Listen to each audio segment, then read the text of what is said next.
नमः श्रीवर्धमानाय निर्धूत कलिलात्मने सालोकानां त्रिलोकानां यद्विद्यातर्पणायते यद्विद्यातर्पणायते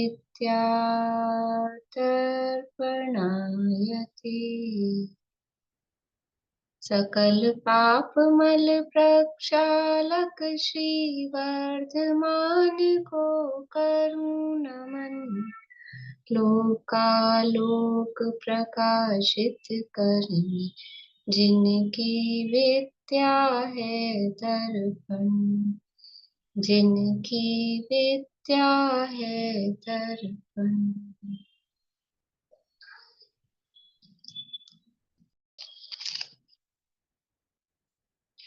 रत्नकरण शावकाचार्य नामक की ग्रंथ है, आचार्य महाराज समंत भद्र स्वामी द्वारा रचित। इसके अंतर्गत छठा भावना अधिकार चल रहा है, लेकिन इससे पहले जो परिशिष्ट था उसमें हमने अलिंग ग्रहण के 20 बोलों की चर्चा की थी। तो सुनीता आंटी के बाकी हैं, 11 नंबर से बोलेंगे। हाँ, 11 से है। उपयोग लक्षण लिंग अर्थात उपयोग लक्षण लिंग जिससे पुद्गलों का ग्रहण नहीं है, जिससे वो उपयोग लक्षण के द्वारा पुद्गलों का ग्रहण नहीं है। कौन से पुद्गलों का ग्रहण नहीं है? ये द्रव पुद्गल वगैरह। द्रव्य पुद्गल। उपयोग लक्षण लिंग के द्वारा पुद्गलों का ग्रहण नहीं करते। पुद्गलों का ग्रहण नहीं, वो आगे में भी पुद्गल ही है। 13वें में यहाँ पौद्गलिक कर्मों का, द्रव्य कर्मों का। हाँ, पौद्गलिक कर्मों का ग्रहण नहीं मतलब विशिष्ट है वो द्रव्य कर्मों का ग्रहण। पुद्गल तो सारे ही हैं, और पौद्गलिक शरीर आदि कर्मों जो का आगे शरीर का ग्रहण नहीं है, लिंग और इंद्रियां मन, वो सब पुद्गल ही है। यहाँ शरीर के विशिष्ट रूप से द्रव्य कर्म। पौद्गलिक कर्मों का ग्रहण नहीं है, वह आत्मा लिंग ग्रहण है। इस प्रकार द्रव कर्मों से ऐसे युक्त है। फिर 12वां बोल 12वां बोल है लिंग अर्थात इंद्रियों के विषय का उपभोग, इंद्रियों के विषय का ग्रहण अर्थात उपभोग नहीं है, वह आत्मा अलिंग ग्रहण है। इस प्रकार इंद्रियों के विषयों का उपभोक्ता नहीं है। उसके बाद है लिंग अर्थात मन और इंद्रियों के लक्षणों के द्वारा जिसका ग्रहण नहीं है, अर्थात जीवत को धारण किए हुए नहीं है, वह आत्मा अलिंग ग्रहण है। इस प्रकार आत्मा वीर्य और रज को ग्रहण नहीं करता। फिर है वीर्य के अनुसार होने वाला नहीं है। और फिर 14वां है अब लिंग अर्थात मेहनाकार, पुरुषाकार की गुप्त इंद्रियों के आकार अर्थात लोक व्याप्त नहीं है,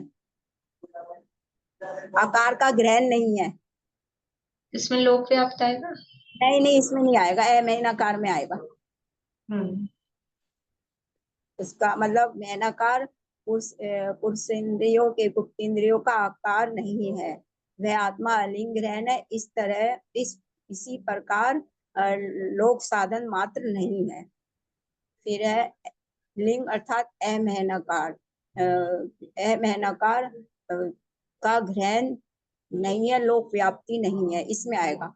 और इस लोक व्याप्ति नहीं है, यह आत्मा पाखंडियों के प्रसिद्ध साधन रूप आकार वाला लोक व्याप्ति वाला नहीं है। फिर है 15वां है लिंग अर्थात वेद, स्त्री पुरुष लिंग का ग्रहण जिसमें नहीं है, वह आत्मा लिंग ग्रहण है। द्रव तथा भाव आत्मा द्रव तथा भाव से पुरुष स्त्री और नपुंसक वाला नहीं है। फिर है 17वां है लिंग अर्थात धर्म चिन्हों का जिसमें ग्रहण नहीं है, वह आत्मा लिंग ग्रहण है। बहिरंग यति लिंगों का जिसमें अभाव है। फिर है 18वां है गुण ग्रहण अर्थात अर्थाबोध नहीं है। वह गुण विशेष का आलिंगित न होने वाला शुद्ध द्रव है। फिर है 19वां पर्याय का ग्रहण अर्थात विशेष अर्थाबोध जिसमें नहीं है वह आत्मा आलिंग ग्रहण है। पर्याय विशेष का आलिंगित न होने वाला शुद्ध द्रव है, वह आत्मा आलिंग ग्रहण है। 10वां है लिंग अर्थात पृथ्वी ज्ञान का कारण, मतलब अर्थाबोध का सामान्य जिसमें नहीं है वह आत्मा आलिंग ग्रहण है और द्रव से आलिंगित न होने वाला शुद्ध पर्याय है। अच्छा,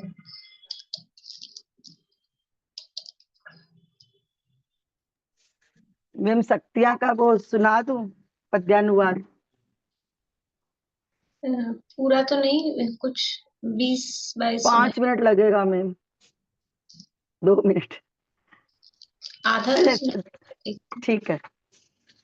जीवत्व से ही आत्मा चीता सदा मरता नहीं, चीती शक्ति से चेतन रहे यह जड़ कभी होता नहीं।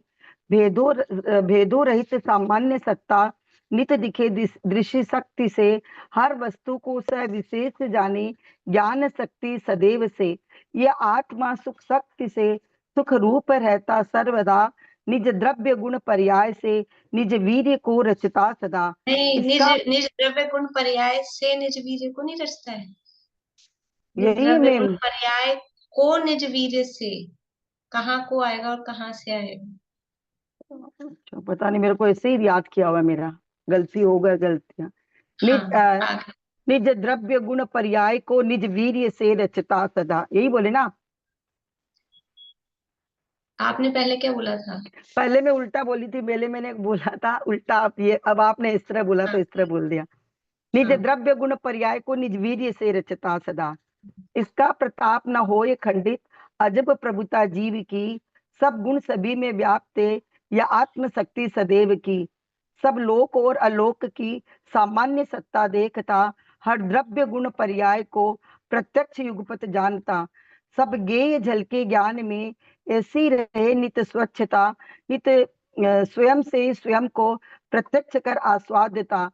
संकोच बिन पर्याय में परिपूर्ण रीति विकास हो, पर से न इसमें कार्य हो, पर कार्य का कारण न हो। जाने स्वपर को आत्मा, पर ज्ञान में भी ज्ञात हो, नि त्यागता कुछ भी कभी, नि अन्य से कुछ ग्रहण हो। घटता न बढ़ता आत्मा, एक रूप रहता नित्य रे, हर समय उपजे नष्ट हो, फिर भी सदा ध्रुवता धरे। उत्पाद व ध्रुवता सहित नित परिणमित हो आत्मा, स्पर्श रस वर्णादि बिन रहता अरूपी आत्मा। रागादि भावों का कभी यह आत्मा करता नहीं, पर वस्तु का प्रभाव का ये लेस भी भोगता नहीं। निष्क्रिय स्वभावी आत्मा निष्कंप रहता है सदा, निश्चित असंख्य प्रदेश ही ओ आत्मा के सर्वदा। चारित्र दर्शन ज्ञान सुख बल आदि में नित्य व्याप्त है, पर द्रव्य के सम असम एवं समासम की शक्ति है। निज लक्षणों युक्त विविध विध अनंत धर्मों सहित है, पर निज रूप से तन्मय तथा पर से अतन्मयता रहे। ये आत्मा, ये जीव अपनी शक्ति से निज रूप ही रहता हो, ऐसी सदा क्षमता रखे, पर द्रव्य में परिणत न हो। गुण और पर्यायों में एकत्व नित रहता हो, अनेकों गुण और पर्याय से, लेकिन अनेकों गुण और पर्याय से बहुरूप हो, ऐसे कुछ है, बहुरूप हो। ये जीव गुण और पर्यायों में ही एकत्व नित रहता हो, लेकिन अनेकों गुण और पर्याय से बहुरूप हो। ये जीव कोई न कोई भी दशा अनिवार्य रहती है सदा, जिस काल जो वर्ते सदा तब अन्य नहीं होती कदा। जो भी अवस्था वर्तती उसका अवश्य विनाश हो, इस काल जो वर्ते नहीं आगे वही उत्पन्न हो। सामान्य और विशेष में एक रूप रहता सर्वदा, पर का सदैव अभाव है एवं अभाव रहे सदा। प्रकार को से रहित नित निज भाव में परिणत करे, बस स्वावलंबन से सदा निर्मल क्रियाओं को करे। निर्मल दशाओं रूप हो, यह आत्मा का कर्म है, निर्मल दशाओं को करे, या आत्मा का धर्म है। साधे स्वयं को स्वयं से, अतएव साधन है यही निर्मल दशा उत्पन्न कर देता स्वयं को स्वयं ही। ध्रुव आत्मा में सदा निर्मल दशा उत्पन्न हो, रत्न त्रयी निज धर्म का या आधार भी स्वयं हो, नहीं अन्य कोई जीव का स्वामी स्वयं का स्वयं है। ये कथन 47 का, पर शक्ति तो अनंत है। बढ़िया, बहुत अच्छा। बाकी लोगों से कल सुनेंगे। अब आप लोग शुरू में हाथ खड़ा कर लेना, कविता जी और अर्चना जी। और आप लोगों की जिनकी दोनों तीनों चीजें हो जाए तो फिर औरों को मौका दें, मतलब ऐसा ना हो हर दूसरे तीसरे दिन वही वही व्यक्ति रिपीट हो, तो औरों का फिर नंबर नहीं आए, ऐसा नहीं है। ठीक है। रत्नकरण शावकाचार नामक ये ग्रंथ है, आचार्य महाराज समंत भद्र स्वामी द्वारा रचित। षष्ठ भावना अधिकार अपना चल रहा है, और इसमें कल अपन ने देखा था इंद्रियां हैं वो, या इंद्रिय सुख है वो वास्तव में सुख नहीं है, और ये इंद्रियां हैं वो वास्तव में इनको बनाना तो क्या था, ज्ञान में निमित्त। एक्चुअल में तो ये ज्ञान में सहायक इनको होना था, लेकिन इनको हमने भोग में निमित्त बना लिया, तो वास्तव में वो इंद्रियां दुख में ही निमित्त हो गई। और मोक्षम प्रकाशक में तो ये भी सिद्ध किया कि जो इंद्रिय ज्ञान है यानी शिवोपशम ज्ञान है वो भी दुख का कारण है, क्योंकि वो जो शिवोपशम ज्ञान है वो पूरा नहीं जानता है, थोड़ा जानता है। और जिज्ञासा कितनी रहती है, जिज्ञासा बहुत जानने की रहती है, सबको देखूं, सबको सुनूं, सबको सूंघूं, सबको चखूं, इच्छा ऐसी रहती है, लेकिन शक्ति है नहीं, क्योंकि ज्ञान शिवोपशम है, इंद्रिय ज्ञान है। तो इसलिए भी वो, क्योंकि इच्छा एक्चुअल में तो दुख का कारण वो इंद्रिय ज्ञान नहीं है, दुख का कारण तो वो इच्छा कि सबको देखूं, जानूं, सुनूं, ऐसी, तो वो इच्छा दुख का कारण है। लेकिन ये इंद्रियां इस इच्छा में निमित्त बनती हैं, इसलिए ये दुख में भी निमित्त बनती हैं। ये कल हमने देखा था। अब अपने को चर्चा करनी है आज मैत्री आदि चार भावनाएं। पेज नंबर है 225। 225 है। यानी कहीं भी हम देखें कि हम वास्तव में, मतलब हमको ये विचार करना चाहिए, खाली बातें शास्त्रों की नहीं है, कि जो भी काम हम कर रहे हैं वो सुखी होने के लिए कर रहे हैं, तो कितने सुखी हो पा रहे हैं, कितने किस हद तक हम सुखी हो पा रहे हैं। और यदि हम सुखी नहीं हो पा रहे हैं तो फिर वास्तव में उसमें सुख मानना छोड़ देना चाहिए, और सुख की तलाश करनी चाहिए कि वास्तव में आखिर सच्चा सुख है क्या, और उसकी हमको अंदर से जिज्ञासा हो, भावना हो, ललक हो, लालसा हो, तो जाके उसको प्राप्त कर सकेंगे। पर हम इस टेम्परेरी क्षणिक सुख में ही संतुष्ट हो जाते हैं, इसलिए वो वास्तविक सच्चा सुख हमको प्राप्त नहीं हो पा रहा है। ये समझ में आए ये सुख नहीं है, ये दुख है, हमको दुख लगे तो फिर सच्चे सुख की कोई खोज हमारी प्रारंभ हो सके। देखिए अब यहाँ अभी तक तो 5 पापों के त्याग की भावनाएं की थी, और उसी से संबंधित ये पाप त्याग प्रेरणा और विषयों के त्याग की प्रेरणा ये यहाँ पर दे रहे थे। अब इसके बाद में भावनाएं आती हैं 4, मैत्री आदि 4 भावनाएं। तत्वार सूत्र में इसका भी सूत्र है।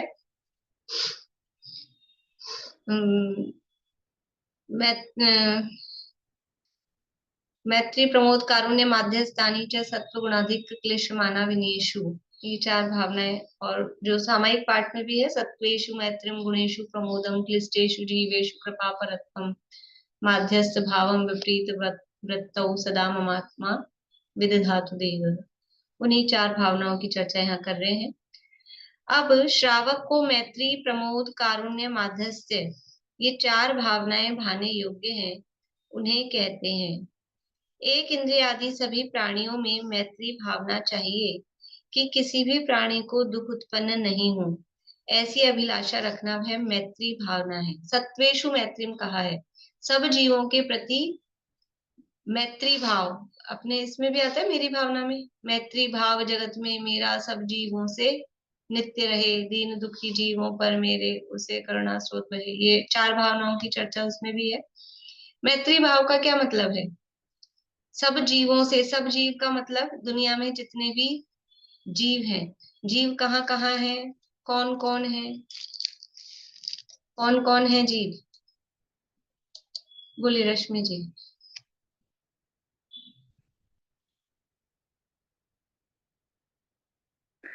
हाँ, क्या बोल रहे हैं? जीव चारों गतियों में ही है। चारों गतियों में जीव है, तो हाँ। चारों गतियों के जीवों से मैत्री भाव, सबसे मित्रता, फ्रेंडशिप करनी है। नरक में जा जाके हैंडशेक करके आए, चींटियों से, कीड़े मकोड़ों से, नहीं नहीं गधों से, कुत्तों से, बंदरों नहीं से, नहीं, अपने शेर से। से जैसा नहीं, अपने से जो सब है, मतलब किसी के साथ बुरा नहीं करना, मैत्री भाव रखना सबके साथ। हम्म सब हाँ। जीवों के प्रति मैत्री भाव। तो पहले तो हम ये देखें सब जीव कौन कौन से हैं, तो कह रहे हैं चारों गतियों में है, ये बात तो सही है, चारों गतियों में है। अब मैत्री का क्या मतलब है, मित्रता का क्या मतलब है? हैंडशेक करना मित्रता है? एक इंद्रिय से लेके पंच इंद्रिय तक के जितने जीव हैं उन सभी को किसी भी प्रकार का दुख नहीं पहुंचाए, दुख उत्पन्न नहीं करें अपनी तरफ से। बढ़िया। मित्रता का मतलब क्या है कि जिसको हम कभी दुख नहीं दे सकते, जिनको हम दुख नहीं देना चाहते हैं, जो हमारे मित्र होते हैं, हम जिनके मित्र होते हैं, हम उनको दुखी नहीं कर सकते। अपने मित्र को हम दुखी नहीं कर सकते, इसका नाम है मित्रता का भाव, मैत्री भाव कह रहे हैं। मित्रता मतलब जा जाके वो फ्रेंडशिप बैंड बांधना, उसका नाम मित्रता नहीं है। फ्रेंडशिप बैंड तो सब वो फॉर्मेलिटियां हैं। वो मैत्री भाव अंदर से होता है। और मैत्री भाव क्या है कि अगर हम उसको अपना मित्र मानते हैं तो हमारे निमित्त से उसको किंचित भी दुख नहीं होना चाहिए। यह है मित्रता का भाव। तो दुनिया में जितने भी जीव हैं, कोई भी प्राणी मेरे कारण से दुखी न हो। देखो, भावना तो यह है कि कोई प्राणी कभी भी दुखी ना हो, लेकिन ऐसा पॉसिबल होता नहीं है। फैक्ट तो ये है, क्योंकि सुखी दुखी होना सबका अपना अपना अपने हिसाब से होता है। तो कम से कम इतनी तो भावना रहे कि मेरे निमित्त से, मेरे कारण से किसी अन्य प्राणी को कोई दुख ना हो। तो सत्वेषु मैत्रिम, कि एकेंद्र आदि सभी प्राणियों में मैत्री भावना चाहिए। किसी भी प्राणी को दुख उत्पन्न नहीं हो, ऐसी अभिलाषा रखनी चाहिए कि उसके सुख दुख में काम आए। कि अब काम आ रहे हैं नहीं आ रहे हैं, वो सब भी उसके उदय पर डिपेंड करता है, अपने उदय पर डिपेंड करता है, हम काम आ पा रहे हैं कि नहीं आ पा रहे हैं। लेकिन भाव क्या है हमारे?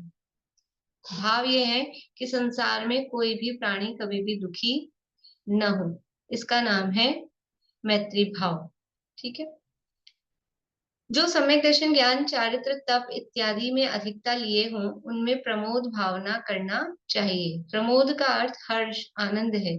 अतः गुणों में जो अधिकता लिए हों, उन्हें देखकर परिणामों में ऐसा हर्ष उत्पन्न हो जैसा हर्ष जन्म के दरिद्री को निधियां प्राप्त हो जाने पर होता है।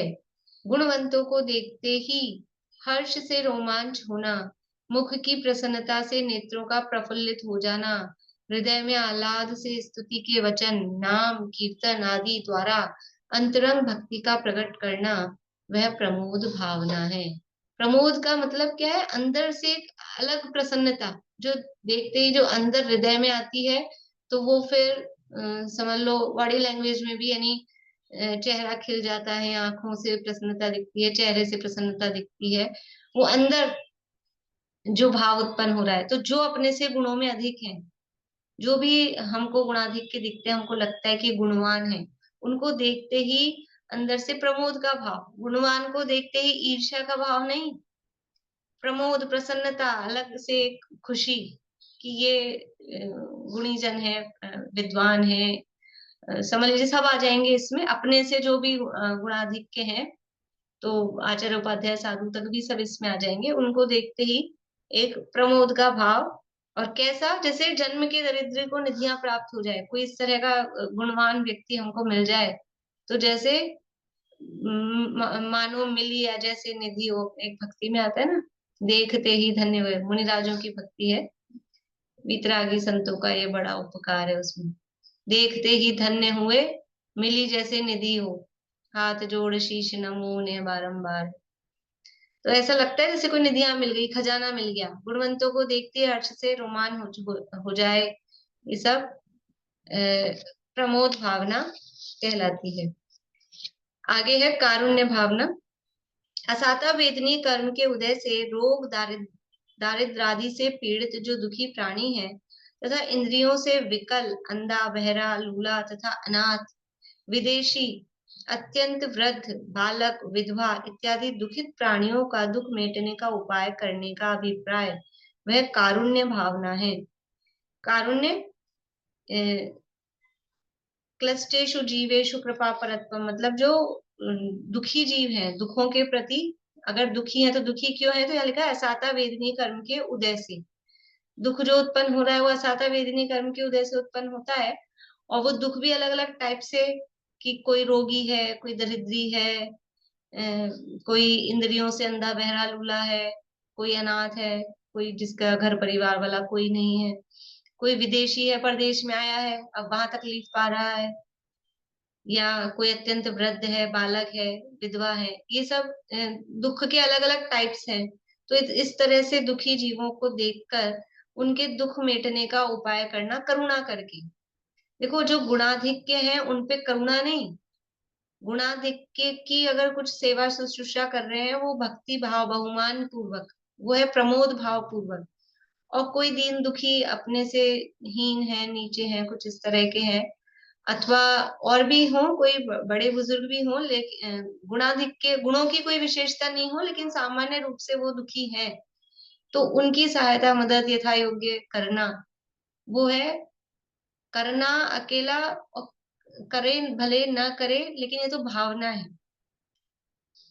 करना मिले, करने का बैठ जाए व्यवस्था, बहुत अच्छी बात है, लेकिन ये भावना है कि उनकी हम दुख दूर कर सकें।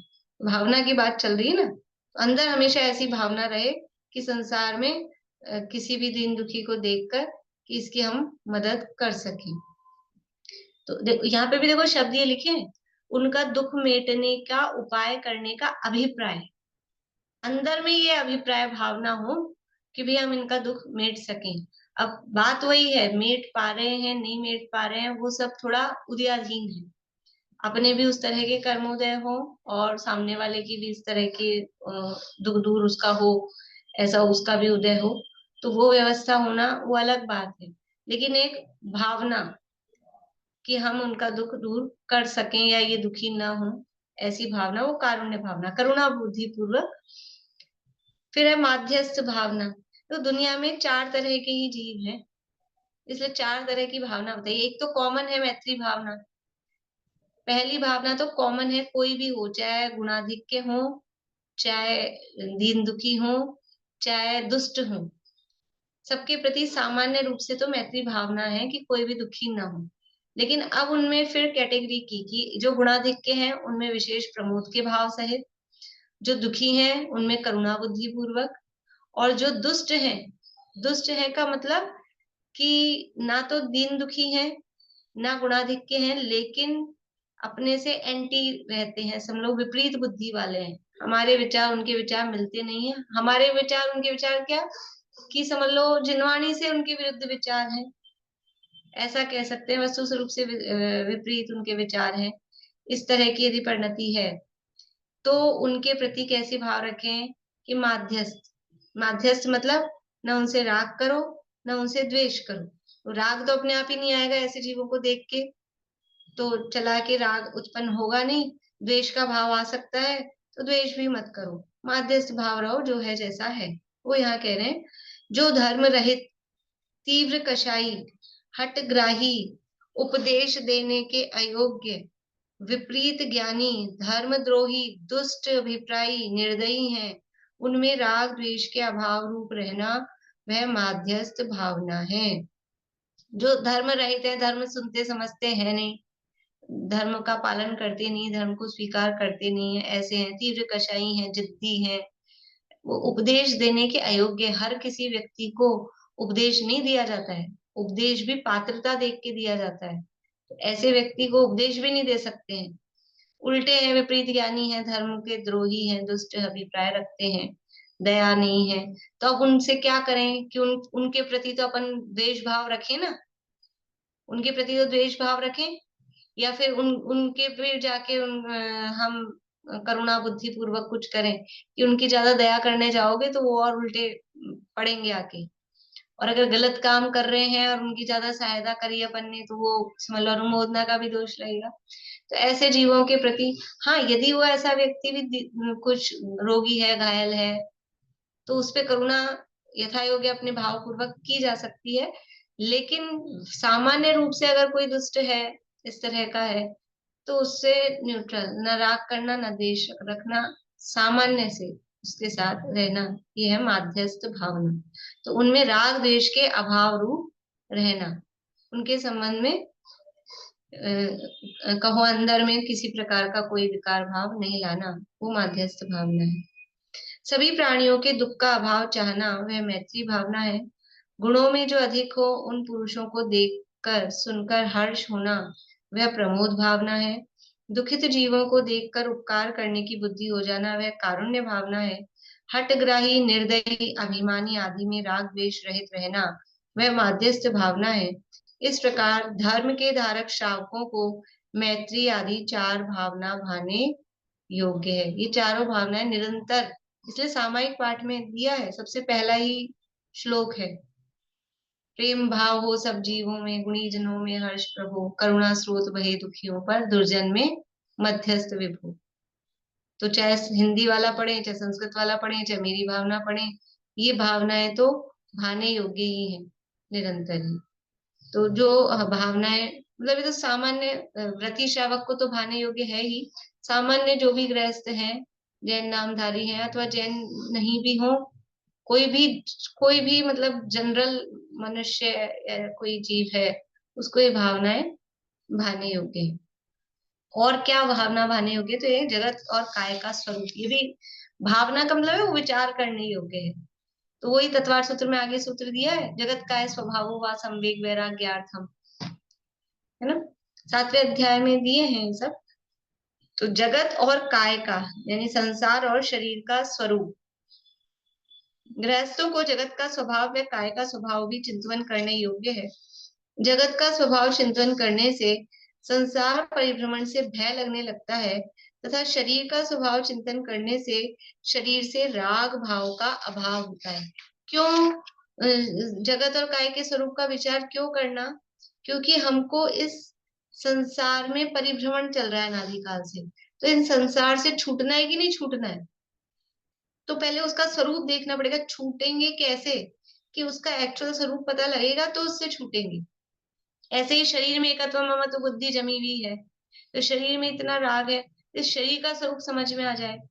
देखो जब कोई बच्चा किसी गलत संगति में पड़ गया हो ना, अच्छे दोस्त नहीं हो उसके, व्यसनी हो और इस तरह के दोस्तों की संगति में पड़ गया हो, तो उससे छुड़ाने का क्या उपाय है कि बुराई नहीं करनी है, किसी की बुराई करने का उद्देश्य नहीं है, लेकिन वो जो उसके दोस्त मित्र लोग हैं जो व्यसनी है, उनका वास्तविक स्वरूप उसको बताया जाता है कि जो तेरे को हितैषी दिख रहे हैं, ये जो अभी तेरे परम मित्र बने हुए हैं, ये सब तेरे धन की लालसा रखते हैं, तेरे पैसे की लालसा रखते हैं, ये तो व्यसनों में लिप्त हैं, इनको तेरे से कोई मतलब नहीं है।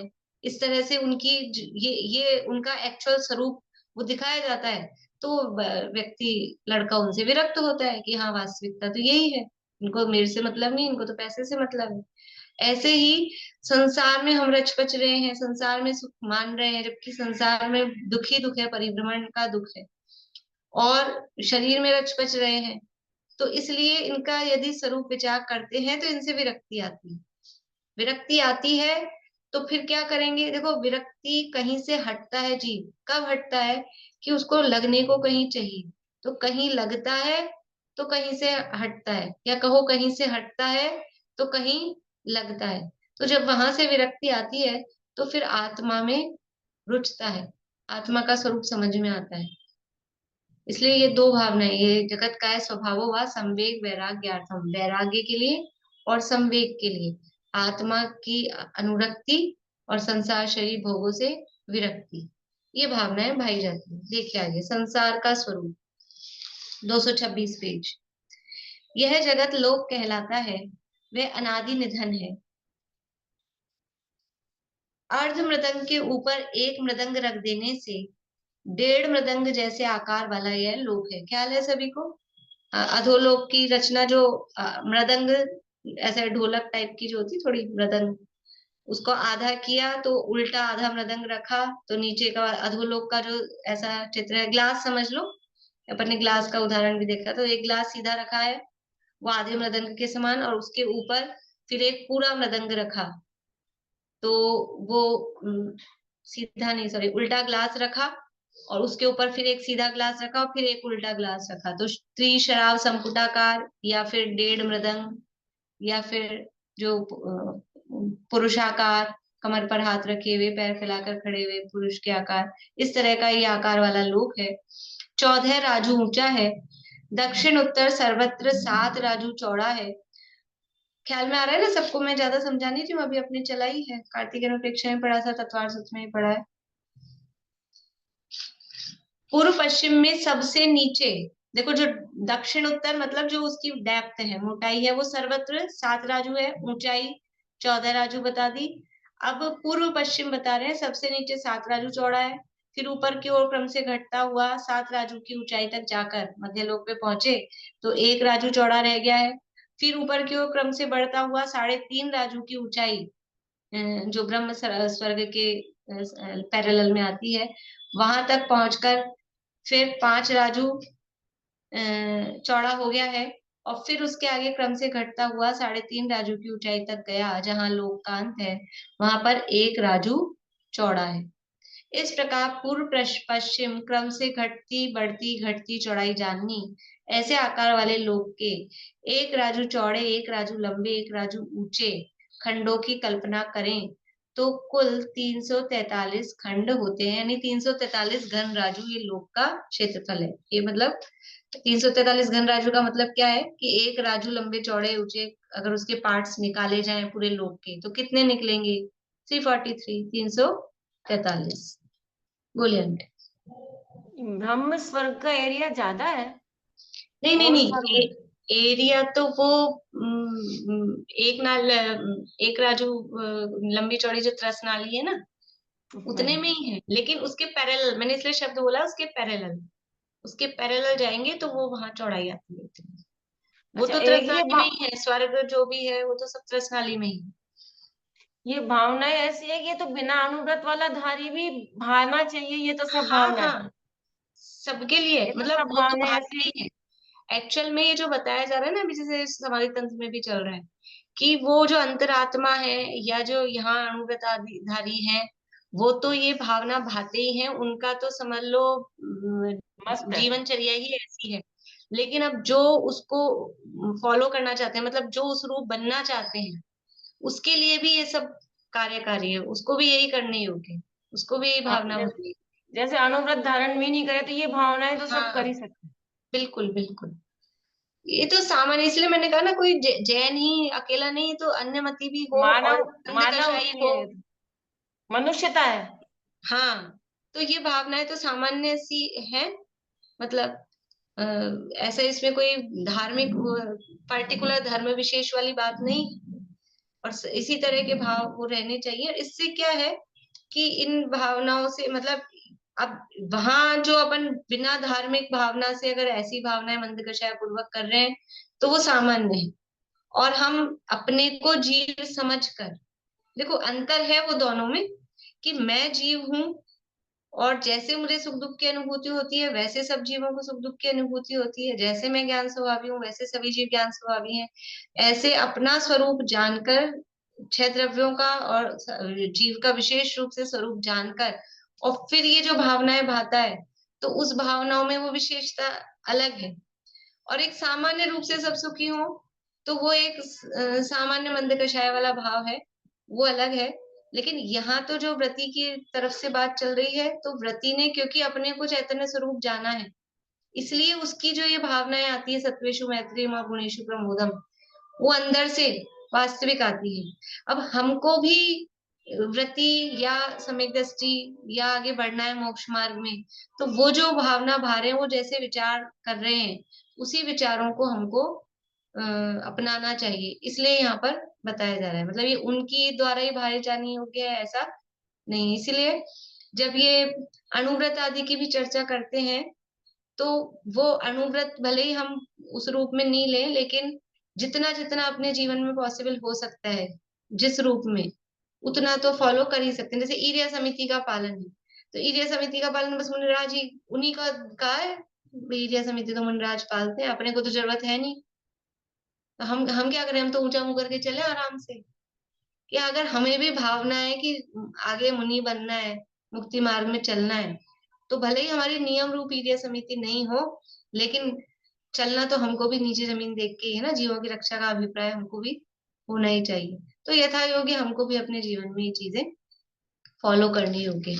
और जो जो मोक्ष मार्ग में आगे बढ़ना चाहता है, अपने आप ही सहज ही उसके जीवन में ये बातें आती है।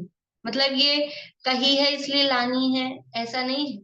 मुनिराज 28 मूल गुणों को पालन करते हैं, मतलब क्योंकि मैं मुनि हूं इसलिए मुझे देख के चलना चाहिए, क्योंकि मैं मुनि हूं इसलिए मुझे हितमित प्रिय बोलना चाहिए। ऐसा नहीं होता है कि शास्त्रों में लिखी है मेरी ये चर्या होनी चाहिए इसलिए मुझे ये चर्या पालनी चाहिए। इसका नाम मुनिचर्या नहीं है। मुनिराज जो आचरण पालन करते हैं, मुनिराज जैसे चलते हैं, उसका नाम ईर्या समिति है। मुनिराज जैसे बोलते हैं, उसका नाम भाषा समिति है। मुनिराज जैसे कोई वस्तु उठाते धरते हैं, जैसे भोजन आदि ग्रहण करते हैं, उनका नाम आदान निक्षेपण समिति और एषणा समिति ये है। शास्त्रों में देख देख के कोई मुनिराज फॉलो नहीं करते हैं, वो अपने आप सहज आती है। जब अंदर में कषायों का अभाव होता है और अपने को शुद्धात्मा स्वीकार किया होता है, तो बाहर में भी सब जीव जीव दिखते हैं। तो वो जो आचरण में जीवों की रक्षा का भाव वो सहज आता है। तो ऐसे ही जिसको मोक्ष मार्ग में आगे बढ़ना है, उसकी ये अपने आप ही भावनाएं सहज रूप से होती हैं। उसकी वो भावनाएं होती है, तो यहाँ उनको बताया गया है। हम थोड़ी नकल करें, नकल करते करते धीरे धीरे असल में पहुंच जाएं, इसलिए हम ये सोचते हैं। इस लोक रूपी क्षेत्र में अनंतानंत काल परिभ्रमण करते हुए बीत गया है। ऐसा कोई पुद्गल शेष नहीं रहा जो शरीर रूप से धारण नहीं किया हो। देखो अभी तो लोक का स्वरूप, संसार का स्वरूप बता रहे ना। तो यद्यपि संसार भावना में तो चतुर्गति परिभ्रमण वाली बात आती है, लेकिन फिर भी यहाँ सबसे पहले उस लोक का आकार प्रकार बता दिए, ये लोक है। अब ये जो 343 घनराजु प्रमाण लोक है, इसमें कब से परिभ्रमण कर रहे हैं, कब से घूम रहे, कितना टाइम हो गया इस 343 घनराजु प्रमाण लोक में, या कहें चतुर्गति रूप संसार में घूमते घूमते कितना समय हो गया, कब से घूम रहे हैं? 10 साल, 20 साल, 100 साल, 1000 साल, लाख, करोड़, 10 करोड़, अरब, खरब, संख्यात असंख्यात, अनंत अनंत अनंत अनंत काल हो गया। कब से घूम रहे हैं, उस काल का थोड़ा आइडिया यहाँ बता रहे हैं। एक एक लाइन में पंच परावर्तन बता रहे हैं, एक एक लाइन में, कि ऐसा कोई पुद्गल शेष नहीं रहा जो शरीर रूप से धारण नहीं किया हो। ये हो गया द्रव्य परावर्तन, नो कर्म पुद्गल परावर्तन की बात, कि ऐसा कोई पुद्गल शेष नहीं रहा जिसे हमने शरीर रूप से ग्रहण नहीं किया हो दुनिया में। अभी मैं वो व्याख्या विस्तार से नहीं कर रही, आप लोगों को ख्याल होगा पंच परावर्तन अपन ने पढ़े हुए हैं कि किस तरह से जो पुद्गल जिस आइडेंटिटी का, जिस क्वालिटी का, जैसे स्पर्श रस गंध वर्ण वाला, और जितनी क्वांटिटी में वो जो समय प्रबद्ध ग्रहण किया और ग्रहण करके उसके बाद में उसको छोड़ा, वही आइडेंटिटी वाले पुद्गल उतनी ही संख्या में वैसे ही स्पर्श रस गंध वर्ण सहित जब दोबारा से रिपीट हो जाए, वो का वो ग्रुप, वो का वो लॉट, उसका नाम एक पुद्गल परावर्तन होता है। और वो कब रिपीट हो जाएंगे, अनंत काल पहले नहीं हो सकते, अनंत काल लगता है। ये एक नौकर्म पुद्गल परावर्तन है। इसी तरह से कर्म, जो कर्म वर्गणाएं जितनी क्वांटिटी में, जितने स्थिति अनुभाग सहित, और जो नाम वाली ग्रहण की, फिर ग्रहण करने के बाद में उनकी निर्जरा हुई, वो छूटी, फिर दोबारा वैसी की वैसी वो जब ग्रहण करने में आए, तब वो एक कर्म पुद्गल परावर्तन, और ये दोनों मिलके एक द्रव्य परावर्तन या पुद्गल परावर्तन पूरा होता है। ऐसा कोई भी पुद्गल शेष नहीं रहा जो शरीर रूप से धारण नहीं किया हो। ये हो गया द्रव्य परावर्तन की बात। 343 राजू लिखा है, लेकिन घन राजू होना चाहिए एक्चुअल में। घन राजू प्रमाण क्षेत्र में ऐसा कोई एक प्रदेश भी बाकी नहीं रहा जहाँ अनंतानंत बार इस जीव ने जन्म मरण नहीं किया हो। अब क्षेत्र परावर्तन की बात कर रहे हैं। क्षेत्र परावर्तन की जब शॉर्ट में चर्चा करते हैं तो मुख्य रूप से पर क्षेत्र परावर्तन के आधार पर ही करते हैं। क्षेत्र परावर्तन दो प्रकार का है। ख्याल आ रहा है कि नहीं आ रहा है आप लोगों को? याद आ रहा है? अपन ने सब पढ़ा हुआ है, इसलिए मैं बहुत ज्यादा डिटेल में नहीं कर रही हूँ। स्व क्षेत्र परावर्तन और पर क्षेत्र परावर्तन। तो अपने शरीर के अवगाहना, जगन्य अवगाहना, सूक्ष्म लिंगोदिया लब्धिया पर्याप्त तक की जगन्य अवगाहना से स्टार्ट करके एक एक प्रदेश बढ़ाते बढ़ाते और महामत्स्य तक की अवगाहना वो क्रम क्रम से प्राप्त करना, उसमें पहले स्व क्षेत्र परावर्तन पूरा होता है और फिर आकाश के प्रदेश, प्रत्येक प्रदेश पर क्रम क्रम से जन्म धारण करना। उसके सब नियम वियम जो है वो सारे हैं, कैसे कैसे पहली बार में क्या है और वो सब। तो या तो पर क्षेत्र परावर्तन की मुख्यता से बात की है कि पूरे लोक का ऐसा कोई भी प्रदेश बाकी नहीं रहा जहाँ अनंतानंत बार इस जीव ने जन्म मरण नहीं किया। मतलब एक एक प्रदेश प्रदेश पर हमने जन्म मरण किया हुआ है। और ये एक एक प्रदेश, ये जो परावर्तन पूरा करने में अनंत काल लगता है। तो कब से हम, मतलब संसार में ये परावर्तन की चर्चा उस टाइम को शो करती है कि हम कितने टाइम से, कितने अधिक समय से संसार में दुख पा रहे हैं, दुखी हो रहे हैं। उसके लिए पंच परावर्तन की चर्चा बताई जाती है। बोलिए मैम, कविता। ये जो अपनी कार्तिक की अनुप्रेक्षा में है, ये पंच परावर्तन वाला पूरा? हाँ हाँ, कार्तिक अनुप्रेक्षा में संसार अनुप्रेक्षा का जब वर्णन चला था। अच्छा, तो मैम उस पे मिल जाएगा, यूट्यूब पे होगा ना ये वाला आपका? हाँ,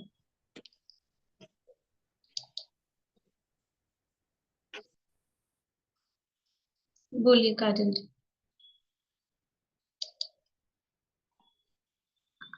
अनम्यूट करिए, आपकी आवाज चालू करिए।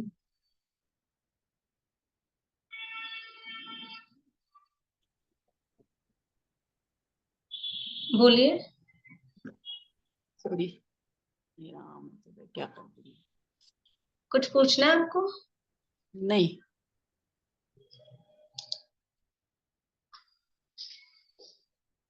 उत्सर्पणी अवसर्पणी काल के 20 कोड़ाकोड़ी सागर में ऐसा कोई काल का एक समय बाकी नहीं रहा जिसमें इस जीव ने जन्म मरण नहीं किया हो। फिर है काल परावर्तन। काल परावर्तन क्या है कि जो अभी अपने काल चक्र की चर्चा चल रही तत्वार सूत्र में, तो 10 कोड़ाकोड़ी सागर का एक उत्सर्पणी, 10 कोड़ाकोड़ी सागर का एक अवसर्पणी उसके हर समय पर जन्म ले और हर समय पर मरण करे। लेकिन कैसे?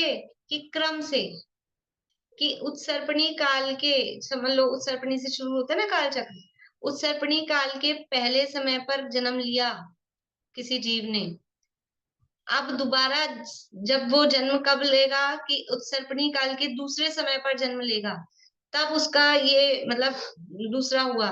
फिर उत्सर्पणी काल के तीसरे समय पर जन्म ले, फिर उत्सर्पणी काल के चौथे समय पर जन्म ले।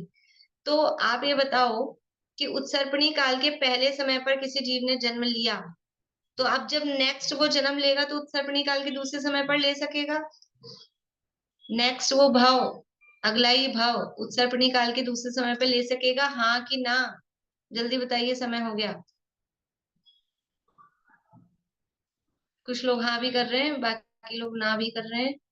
कैसे ले सकेगा? किसी भी जीव की मिनिमम आयु एक समय की नहीं होती है, और एक समय की भी हो कदाचित, होती नहीं है। लेकिन अभी उत्सर्पणी काल के पहले समय पे तो उसने जन्म लिया है, तो कम से कम दूसरे समय पे तो मरेगा वो। दूसरे समय पे मरेगा तो जन्म अब कब लेगा? जन्म लेते समय तीसरा समय हो जाएगा कि नहीं हो जाएगा उसको? पर एक्चुअल में ऐसा होता ही नहीं। एक समय की कभी भी किसी जीव की जगन्य आयु नहीं होती। जगन्य आयु जीवों की कम से कम भी है तो कितनी है? जीवों की जगन्य आयु कम से कम आयु कितनी होती है? बोलो प्रीति। अंतर्मुहूर्त। अंतर्मुहूर्त और पार्टिकुलर बताओ। वो होता है ना शुद्र भाव कोई। हाँ, वो तो कठिन शब्द हो गया, सरल बताना था। श्वास के 18वें भाग मात्र। श्वास के 18वें भाग। जगन्य आयु कम से कम भी होगी। श्वास के 18वें भाग। अंतर्मुहूर्त मतलब असंख्यात समय। उससे कम की आयु नहीं होगी, एक समय की आयु नहीं होती है। तो उत्सर्पणी के पहले समय पे जन्म लिया है तो असंख्य समय बाद तो वो मरेगा, तो उत्सर्पणी का दूसरा समय तो निकल गया। अब उत्सर्पणी का दूसरा समय कब आएगा? उत्सर्पणी का दूसरा समय यानी उसको जो चांस मिलेगा कितने टाइम बाद मिलेगा उसको वो चांस? बोलिए जितना जी। 20 कोड़ा सागर में एक समय कम, मतलब वो बहुत बढ़िया, क्योंकि वो पूरा साइकिल घूमेगा 20 कोड़ा सागर का, तो बस एक समय कम, उतने टाइम बाद तो उसको चांस मिलेगा। और फिर जरूरी है कि वो उस समय पे कहीं से मरा हो और वो उसी समय पे जन्म उसका हो जाए, जो उसकी आयु चल रही थी वहां से वो पूरी हो। कितना मुश्किल है। ऐसे हर समय पे पहले जन्म का पूरा चक्र करे 20 कोड़ा सागर तक, उसके बाद में 20 कोड़ा सागर तक हर समय पर मरण का साइकिल पूरा करे, तब जाके एक काल परावर्तन पूरा होता है। और ऐसे काल परावर्तन हमने एक बार नहीं किया, 2 बार नहीं किया, 10 बार नहीं किया, अनंत बार कर लिया। यानी कर क्या रहे थे? अनादिकाल से संसार में ये कार्यक्रम चल रहा है, इतना टाइम हो गया। ये संसार का स्वरूप है कि कब से संसार में है, लेकिन सुख मिला क्या? सुख मिला नहीं जरा। अभी समय हो गया है, अभी भाव और भाव परावर्तन की चर्चा बाकी है, कल करेंगे और आगे की भी चर्चा कल करेंगे। अभी यही पूरा करते हैं। ये सब भावनाएं हैं, ये विचार करने योग्य हैं, खाली पढ़ने की नहीं है। ये चिंतन चलना चाहिए दिन भर। अभी पढ़ा है तो कल तक, मतलब ये दिन भर ये चिंतन चलना चाहिए कि आखिर स्वरूप क्या है, संसार का क्या स्वरूप है, शरीर का क्या स्वरूप है, ये किस तरह से ये और सब जीवों के प्रति किस प्रकार के हमारे भाव हों, वो चिंतन की चीजें हैं। जय